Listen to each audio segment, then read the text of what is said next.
Hello students, my name is Simran Gumber.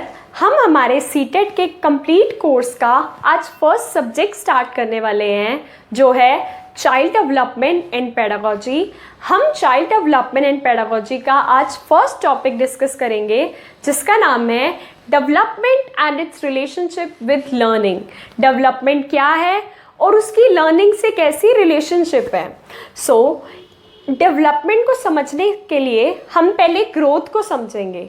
Growth क्या है? Growth एक स्ट्रक्चरल और फिजिकल चेंज है, एक क्वांटिटेटिव एस्पेक्ट है। फॉर एग्जांपल, आज एक बच्चा इतना सा है, छोटा सा है, उसका कम सा वेट है, कल वो बड़ा होगा, उसका वेट बढ़ेगा। जैसे increase in height, increase in weight, ये सब किसके अंदर आते हैं? ग्रोथ। हम कहते हैं ना, बच्चे की ग्रोथ हो रही है, उसकी हाइट बढ़ रही है, उसका वेट बढ़ रहा है, तो ये होता है ग्रोथ। ये एक स्ट्रक्चरल और फिजिकल चेंज है और ये क्वांटिटेटिव एस्पेक्ट है।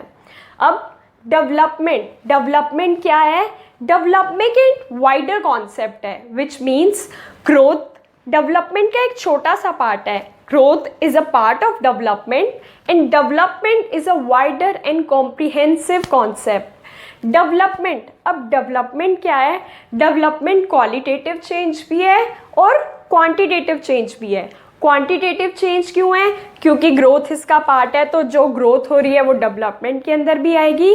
और एडिशनली ये क्वालिटेटिव चेंज भी है। क्वालिटेटिव चेंज कैसे है? हम जैसे जैसे बड़े होते जाते हैं, हमारी एज बढ़ती है, हमारा मैच्योरिटी लेवल बढ़ता है, हम थोड़े ज़्यादा समझदार होते हैं, हमारी बॉडी पार्ट्स की जो फंक्शनिंग होती है वो इम्प्रूव होती है, हम चीज़ों को समझना स्टार्ट करते हैं, जैसे हम क्रिटिकल थिंकिंग करने लग जाते हैं, प्रॉब्लम सॉल्विंग करने लग जाते हैं। तो ये सब किसके अंदर आ जाएगा? क्वालिटेटिव एस्पेक्ट के अंदर आ जाएगा। तो डेवलपमेंट क्या है? क्वांटिटेटिव भी है और क्वालिटेटिव भी है। डेवलपमेंट क्या है? A progressive series of mannered and coherent changes. मतलब ये नहीं कि आज कुछ भी सीखा, कल एकदम इतनी बड़ी तुम हो जाओगे, तुम्हारी सोच इतनी बड़ी हो जाएगी। एक प्रोग्रेसिव सीरीज है, धीरे धीरे वो सीरीज बढ़ती है एक कोहेरेंट और मैनर्ड स्ट्रक्चर में, कि जो उसका स्ट्रक्चर बना हुआ है, पहले बेस, फिर थोड़ा बड़ा, एडवांस, देन और एडवांस, तो उस बेस को फॉलो करते हैं। लेट्स सपोज आज एक बच्चा बोल पा रहा है ABCD, कल वो बच्चा बोल पाएगा A for apple, B for ball, C for cat. अब वो आगे जाकर क्या बोल पाएगा? फिर उसके बाद वो Apple is my favourite fruit एक लाइन बोल पाएगा। फिर और बड़ा हो जाएगा तो वो अपने एप्पल के ऊपर पैराग्राफ बता देगा, Apple is my favourite fruit, I love eating Apple, और वट एवर। तो मतलब ये उसकी सीरीज एक्सपैंड हो रही है ना। ऐसा तो नहीं है आज उसने बोला ए और कल वो बोल रहा है Apple is my favourite fruit, I love eating Apple, ये वो नहीं ना। तो डेवलपमेंट क्या होता है? एक प्रोग्रेसिव सीरीज है, कोहेरेंट और मैनर्ड वे में वो बढ़ती है, जिस हिसाब से उसको बढ़ना चाहिए। हमारी जो ग्रोथ होती है वो एक पॉइंट पर आकर रुक जाती है। मतलब जैसे हम देखते हैं कि हमारी लाइफ में एक ऐसा जैसे टाइम आता है, उसके बाद हमारी हाइट बढ़नी रुक जाती है, लेकिन जो डेवलपमेंट होती है वो through out the life continue रहती है। मतलब हो सकता है 30 ईयर्स में या 34 ईयर्स में आप कोई नई चीज़ सीख रहे हो, आपने कोई नई स्किल सीखी, तो वो आपकी ब्रेन की डेवलपमेंट हो गई। तो वो क्या होती है? वो थ्रू आउट द लाइफ चलती रहती है। Types of development. अब हमारे सीटेट के पेपर में बिल्कुल स्ट्रेट फॉरवर्ड डायरेक्ट क्वेश्चन आ जाता है कि आप इसमें से एक, मतलब आपको 4 ऑप्शंस में कुछ सेट्स दिए होंगे और आपको करेक्ट डोमेन्स चूज करने होंगे कि उसमें से कौन कौन सा टाइप ऑफ डेवलपमेंट होता है। बिल्कुल डायरेक्ट क्वेश्चन होता है अगर आपने ये चीज़ समझी होगी। तो टाइप्स ऑफ डेवलपमेंट में हम सारे टाइप्स डिस्कस करेंगे। जैसे सबसे पहले फिजिकल डेवलपमेंट, आपकी हाइट बढ़ रही है, आपका वेट बढ़ रहा है, या कोई भी स्ट्रक्चरल या फिजिकल चेंज जो आपकी बॉडी में आ रहा है, वो किसके अंदर आएगा? फिजिकल डेवलपमेंट के अंदर। तो ये डेवलपमेंट का एक टाइप है, फिजिकल डेवलपमेंट। उसके बाद हमारी आएगी कॉग्निटिव डेवलपमेंट। कॉग्निटिव डेवलपमेंट क्या होती है? संज्ञानात्मक विकास। आप बढ़ रहे हो, आप कैसे किसी प्रॉब्लम को सॉल्व करते हो, आपकी एनालिसिस पावर कैसी है, आपकी क्रिटिकल थिंकिंग कैसी है। बेसिकली आपके माइंड में, आपकी माइंड की कैपेबिलिटीज़ कितनी ज़्यादा इन्हांस हो रही है, मतलब दिमाग लगाने वाली चीज़ें आपके सेकेंड टाइप में आ जाएगी, कॉग्निटिव डेवलपमेंट। उसके बाद लैंग्वेज डेवलपमेंट, थर्ड, आपकी लैंग्वेज के ऊपर कितनी कमांड है, आप कैसे अपनी बातों को प्रेजेंट कर पाते हो, क्या आप सही ग्रामर यूज़ कर रहे हो, सही वर्ड्स यूज़ कर रहे हो जहाँ पर जैसी नीड है, या अपने मैसेज को सही तरह से कन्वे कर पा रहे हो। ये सब किसके अंदर आ जाती है, language development. Then social development, आपको पता है man is a social animal, हम सोसाइटी में रहते हैं, हमें लोगों के साथ इंटरैक्ट करना पड़ता है वेरियस नीड्स को फुलफ़िल करने के लिए। तो एक बच्चे के अंदर जो उसकी सोशल डेवलपमेंट है वो भी इतनी इम्पॉर्टेंट है कि वो सोशली लोगों से कैसे इंटरैक्ट करता है, कैसे समझता है, कैसे एडजस्ट होता है सोसाइटी में। तो ये भी एक टाइप की डेवलपमेंट है। उसके बाद इमोशनल डेवलपमेंट, इमोशनल डेवलपमेंट में क्या आता है, जैसे जैसे बच्चा मैच्योर होता जाता है वो अपने इमोशंस पे कंट्रोल करना सीखता है। मतलब पहले तो वो कभी भी मन करा ये चीज़ चाहिए, रोना स्टार्ट कर दिया, कहीं भी कुछ भी करने लग गया। लेकिन जैसे जैसे वो धीरे धीरे बड़ा होता है वो इस बात को समझता है कि नहीं, मैं पब्लिक प्लेस में ऐसे ही नहीं किसी चीज़ की ज़िद करके रोने लग सकता, मुझे अपने इमोशंस को कंट्रोल करना पड़ेगा। तो ये आ जाती है इमोशनल डेवलपमेंट। उसके बाद मोरल डेवलपमेंट, आपके कैसी मॉरल वैल्यूज़ आपके पास हैं, कि आप ऐसे तो नहीं हो कि किसी का आपको मौका मिला आपने उसका फ़ायदा उठा लिया, क्या आप दूसरों की मदद करते हो, आपकी मॉरल वैल्यूज़ कितनी स्ट्रॉन्ग है, आप क्या कहते हैं किसी को आपकी ज़रूरत है तो आप उसकी हेल्प करने जाते हो। तो आप जितने मॉरली स्ट्रॉन्ग होगे आप उतने ही बेटर ह्यूमन बीइंग कहलाए जाओगे। तो हमें बच्चों को मॉरल वैल्यूज़ सिखानी होती हैं। तो आपके पेपर में डायरेक्ट क्वेश्चन आ जाएगा कि बताओ इनमें से कौन कौन से डेवलपमेंट के टाइप्स हैं, या इसमें से कौन सा नहीं है। अगर आपको ये डेवलपमेंट के नाम पता होंगे तो आप इजीली उसको 2 सेकंड में टिक कर सकते हो कि हाँ ये है। सबसे पहले क्या थी, फिजिकल डेवलपमेंट, उसके बाद cognitive development, language development, social development, emotional development, moral development. ये मेजर डोमेन्स है हमारी डेवलपमेंट के। इसके बाद हमारा नेक्स्ट टॉपिक हम डिस्कस करेंगे फैक्टर्स रिस्पॉन्सिबल फॉर डेवलपमेंट। हमारी जो डेवलपमेंट होती है उसके पीछे क्या फैक्टर्स हैं, क्या फैक्टर्स इफेक्ट करते हैं हमारी डेवलपमेंट को।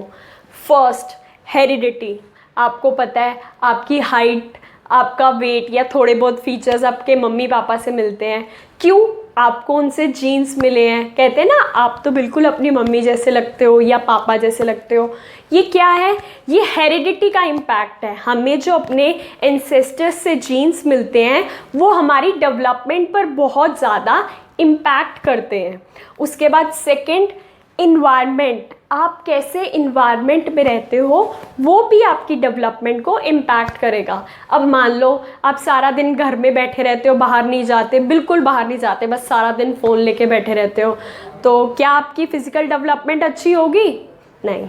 लेकिन ऑन दी अदर हैंड आप बाहर खेलते हो, फिज़िकल एक्टिविटीज़ करते हो, अपने आप को फिट रखते हो, तो आपकी जो डेवलपमेंट होगी, फ़िज़िकल डेवलपमेंट, वो बेटर होगी। तो ऐसे इन्वायरमेंट इसमें रोल प्ले कर रहा है।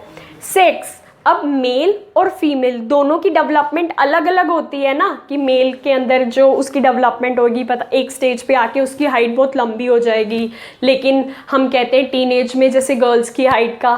तो ये सब क्या है, सेक्स भी बहुत बड़ा इंपॉर्टेंट मेजर रोल प्ले करता है डेवलपमेंट में। गर्ल्स की डेवलपमेंट अलग होगी, बॉयज़ की डेवलपमेंट अलग होगी। उसके बाद न्यूट्रिशन, आप कैसा खाना खाते हो, अगर आप बैलेंस डाइट खाते हो, न्यूट्रिशियस फूड खाते हो तो आपकी डेवलपमेंट अच्छी होगी। ऑन दी अदर हैंड आप जंक फूड खाते रहते हो, अच्छा खाना नहीं खाते, तो आपकी डेवलपमेंट अच्छी नहीं होगी। Stages of human development, human development की क्या स्टेजेस होती हैं। अगेन डायरेक्ट क्वेश्चन आपको मिलेगा यहाँ से कि बताओ इन्फेंसी की क्या एज हो, इन्फेंसी किस एज के अंदर आती है, या अडोलेसेंस में किस ईयर्स के बच्चे आते हैं। तो आपको ये नाम और उनके ये ईयर्स टिप्स पर याद होने चाहिए। फर्स्ट, इन्फेंसी 0 to 2 ईयर्स, पैदा होने से लेकर 2 साल तक का बच्चा किस में आता है? इन्फेंसी में। इसमें बच्चा टोटली डिपेंडेंट होता है अपने पेरेंट्स पर, केयर गिवर्स पर, मतलब वही उसके लिए सारे काम करके देंगे, उसको खाना देंगे, वो खुद कुछ नहीं कर पाता। अब इस एज में बच्चा धीरे धीरे अपने कर्वेचर पर कंट्रोल पाता है, हेड पर कंट्रोल पाता है, और फिर बैठना सीख पाता है, वरना तो ऐसे गिर जाता है जब छोटा होता है, लेकिन धीरे धीरे वो अपने बॉडी पे कंट्रोल पाना शुरू करता है। उसके बाद अर्ली चाइल्डहुड 2 to 6 ईयर्स, इसको हम टॉय एज भी कहते हैं। आपके पास क्वेश्चन आ सकता है टॉय एज कौन से साल तक के बच्चों की होती है? तो 2 to 6 ईयर्स। अब टॉय एज में क्या होता है? एक तो ये अर्ली चाइल्डहुड है, ये बहुत ही सेंसिटिव पीरियड होता है लैंग्वेज डेवलपमेंट के लिए। अगर आपने इस पीरियड में बच्चे को अच्छे से लैंग्वेज से अवेयर करवा दिया, उससे बातें करते रहे, उसको नए नए वर्ड समझाते रहे, वोकैबुलरी इंक्रीज करते रहे, तो उसकी लैंग्वेज पे कमांड बहुत अच्छी होगी। लेकिन अगर आपने उसके साथ बातें नहीं की या उसको अपॉर्चुनिटीज़ नहीं दी, तो उसकी लैंग्वेज डेवलपमेंट पर बहुत बुरा इफ़ेक्ट पड़ेगा।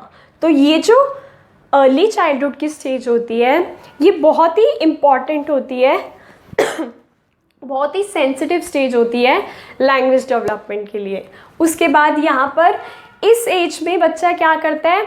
अपनी स्किल्स जो होती हैं उन पर वर्क करना शुरू करता है, कि मतलब वो प्रॉपर बैठना सीखता है, चलना सीखता है, भागना सीखता है। तो इन स्किल्स पर क्या होता है? उसका वर्क होना शुरू होता है। फिर आती है लेट चाइल्डहुड, 6 to 12 ईयर्स के बच्चे आते हैं इसमें क्या होता है? बच्चे ने अर्ली चाइल्डहुड में जो स्किल्स सीखी होती हैं, यहाँ पर वो इन्हांस होती हैं, वो बेटर होती हैं।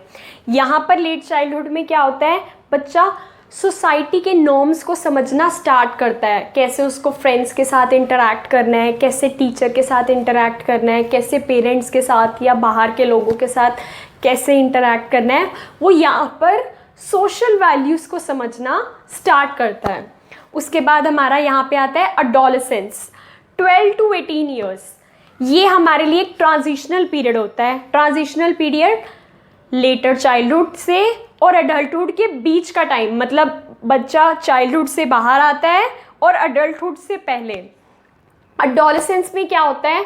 बच्चा ना बहुत ही एंजाइटी और कंसर्न अबाउट देमसेल्व्स रहते हैं, कि यार मैंने ये शर्ट पहनी है, लोग मेरे बारे में क्या सोच रहे होंगे, या मैं अच्छा दिख रहा हूँ या नहीं। मतलब बच्चों को इस स्टेज में, अडोलेसेंस में, अपने बारे में इतना कंसर्न रहता है कि मैं कैसा लग रहा हूँ, मैं कैसी लग रही हूँ, मैंने कैसे कपड़े पहने हैं। तो ये अपने अंदर ही इनकी एंजाइटी और वो रहती है। इम्पॉर्टेंट पीरियड होता है कॉग्निटिव डेवलपमेंट के लिए। यहाँ पर बच्चे की प्रॉब्लम स्किल सॉल्विंग की स्किल्स इन्हांस की जाती हैं, क्रिटिकल थिंकिंग, वो सोचने, अगर मैं ये काम करता हूँ तो इसके क्या क्या कॉन्सिक्वेंसेस हो सकते हैं, वो ये चीज़ें समझना स्टार्ट करता है इस स्टेज में। ये स्टेज, इसको आइडेंटिटी फॉर्मेशन की स्टेज भी कहा जाता है। अब यहाँ पर बच्चे अपने फ्यूचर को लेकर, करियर को लेकर थोड़ा बहुत एक्वेंट, अवेयर होना स्टार्ट हो जाते हैं। उसके बाद अडल्टहुड, 18 to till डेथ हमारा चाइल्ड डेवलपमेंट का सब्जेक्ट है, तो हमें बस यहाँ तक 18 ईयर्स तक पढ़ना है, इनके क्या फीचर्स हैं। लेकिन अडल्टहुड में क्या होता है, हम फिर भी पढ़ लेते हैं कि अडल्टहुड में यहाँ पर बच्चे, मतलब अडल्टहुड जब आ जाते हैं, वो अपने करियर को लेकर फोकस्ड हो जाते हैं कि मुझे आगे क्या अचीव करना है, आगे और बड़े होंगे, फैमिली प्लानिंग की तरफ मूव करेंगे, या उनकी सेल्फ सेटिस्फेक्शन की नीड्स आ जाएंगी, वो सब यहाँ पर आ जाता है अडल्टहुड में। अब आपका यहाँ से डायरेक्ट क्वेश्चन आ जाएगा इन्फेंसी का या अडोलेसेंस का, तो आपको ये 5 स्टेजेस ह्यूमन डेवलपमेंट की विद ईयर्स टिप्स पर याद होनी चाहिए। Let's suppose infancy 0 to 2, early childhood 2 to 6, letter childhood 6 to 12, adolescence 12 to 18, adulthood 18 to till death। आपको ये सारी चीज़ें ऐसे याद होनी चाहिए। अब लर्निंग क्या है?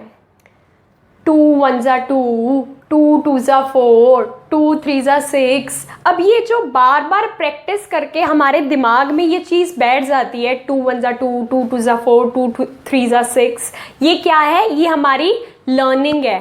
प्रैक्टिस कर करके जो हमारे बिहेवियर, एटीट्यूड, हैबिट्स में चेंज आता है उसे कहते हैं लर्निंग। अब हम बच्चे को, छोटे बच्चे को बार बार सिखाते रहते हैं, बोलते रहते हैं A for apple, B for ball. तो क्या होता है, जब वो बच्चा बार बार बार बार उस चीज़ की प्रैक्टिस करता रहता है तो उसकी एक हैबिट बन जाती है, उसके एटीट्यूड में, बिहेवियर में वो चेंज आ जाता है, वो सेट हो जाती है चीज़। तो ये क्या बन जाती है उसकी, ये उसकी लर्निंग हो जाती है। Acquisition of habits, attitudes, behaviour change, ये सब किसके अंदर आते हैं, लर्निंग के अंदर। अब लर्निंग और डेवलपमेंट कैसे इंटर रिलेटेड है, ये बेसिकली एक दूसरे के ना कॉम्प्लीमेंट्री है कि अगर लर्निंग बेटर होगी तो डेवलपमेंट बेटर होगी, डेवलपमेंट बेटर है तो लर्निंग बेटर है। अब मान लो, अब आप सोच रहे हो कि आपने बहुत अच्छे से ना कोई टॉपिक पे, किसी स्किल पे बहुत अच्छी कमांड कर ली, आपकी लर्निंग अच्छी हुई। अब ऑन दी अदर हैंड आप क्या हो गए, आप थोड़े मैच्योर हो गए, आप थोड़े डेवलप हो गए। क्यों? आपके अंदर एक नई चीज़ आ गई। तो इसमें क्या हुआ, लर्निंग ने डेवलपमेंट को बेटर करा, डेवलपमेंट को बेटर करा। ऑन दी अदर हैंड आप क्या कहते हो, क्योंकि आप बड़े हो गए हो, आप थोड़ा एज में बड़े हो गए हो, आपका मैच्योरिटी लेवल बड़ा हो गया है, इसलिए अब आप ये मैथ्स के क्वेश्चन समझ पा रहे हो। तो इसमें क्या हुआ, डेवलपमेंट ने लर्निंग को इन्हांस करा। तो जनरली क्या होता है, जो हमारे जितने भी साइकोलॉजिस्ट हैं, मोस्टली साइकोलॉजिस्ट क्या कहते हैं, लर्निंग लीड्स टू डेवलपमेंट। अगर हमारी लर्निंग अच्छी होगी तो हमारी डेवलपमेंट अच्छी होगी। मतलब हम जितनी अच्छी हमारी लर्निंग पे हम फोकस करेंगे उतनी बेटर हमारी डेवलपमेंट होगी। ऑन द कॉन्ट्रे हमारे स्विस साइकोलॉजिस्ट पियाजे, उन्होंने क्या कहा है, उन्होंने बिल्कुल ऑपोजिट कहा है इसका। उन्होंने कहा है डेवलपमेंट लीड्स टू लर्निंग, कि पहले अगर आपकी डेवलपमेंट अच्छी होगी तभी आपकी लर्निंग अच्छी होगी। तो आपसे पेपर में क्वेश्चन पूछ सकते हैं कि बताओ डेवलपमेंट और लर्निंग को लेकर पियाजे ने क्या कहा है। तो उन्होंने क्या कहा है, डेवलपमेंट लीड्स टू लर्निंग। इसके साथ साथ हमारा चाइल्ड डेवलपमेंट का first topic, development and it's relationship with learning, यहाँ पर ख़त्म होता है। हम इसके पार्ट 2 वीडियो में इसमें जितने भी पास्ट ईयर्स में क्वेश्चंस आए हैं वो डिस्कस करेंगे।